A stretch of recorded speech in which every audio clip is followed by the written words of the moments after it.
এটা দিল্লির ভোট। আমরা চাই আপনাদের একটা ভোটে আমাদের একটা সাংসদ জিতুক। তাহলে একটা যদি করে সব সাংসদকে জেতাতে পারি তাহলে দিল্লিতে ইন্ডিয়া জোট যে সরকার করবে আমরা তাদের সাহায্য করব।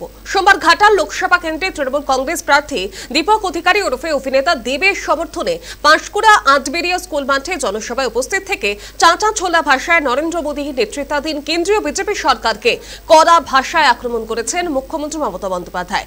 সভা মঞ্চ থেকে তৃণমূল সুপ্রিমো বলেছেন মোদী বাবুদের কোনো গ্যারান্টি নেই। একবার বলল 15 লক্ষ টাকা দেবে, এক পয়সাও গ্যারান্টি নেই। No guarantee 420। এখন বলছে জল দিচ্ছি বিনা পয়সায়। আমরা দিচ্ছি, ওরা না। বিদ্যুৎ, রেশন, গ্যাস সব বদলে দিচ্ছে, কিচ্ছুই দিচ্ছে না। আমরা গ্যাস দিচ্ছি, গ্যাস বেলুনের থেকেও বড় গ্যাস। মিথ্যাচারী, দুরাচারী সন্দেশখালী মেয়েদের নিয়ে চক্রান্ত করলো।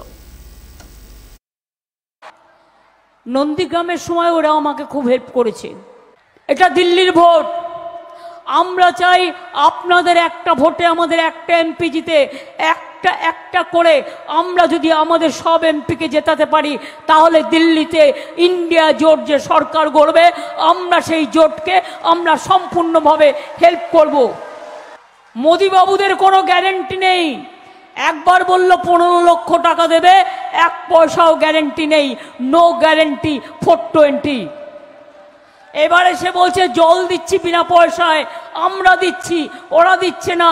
No guarantee 420। আমরা বলেছিলাম রেশন দেবো বিনা পয়সায়, আমরা দিচ্ছি, মোদি দিচ্ছে না। No guarantee 420।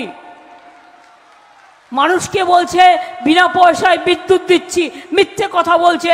No guarantee 420। বলছে বিনা পয়সায় বিদ্যুৎ দিচ্ছি, দিচ্ছে। বিনা পয়সায় গ্যাস দিচ্ছি, দিচ্ছে। গ্যাস বেলুনের থেকেও বড় গ্যাস যে মানুষ চোখে দেখতে পাচ্ছে না। সুতরাং এই যে মিথ্যাচারী, দুরাচারী সন্দেশখালীর মেয়েদের নিয়ে কিভাবে চক্রান্ত করলো, তারপরে নেক্সট চক্রান্ত হচ্ছে দাঙ্গা করবার। আমি হিন্দু মুসলমান সবাইকে বলে যাই, মনে রাখবেন আমরা সবাই মানুষ এবং মানবিকতার ধর্ম, একসাথে চলা, একসাথে কথা বলা। তাই আপনাদের আমি বলবো আমরা সবাই মিলে যেন এক থাকি, একসাথে দুর্গা পুজো করব, একসাথে কালী পুজো করব, একসাথে লক্ষ্মী পুজো করব, একসাথে ঈদ করব, একসাথে জাহের থানে যাব, একসাথে মাঝের থানে যাব, একসাথে সব জায়গায় কাজ করব।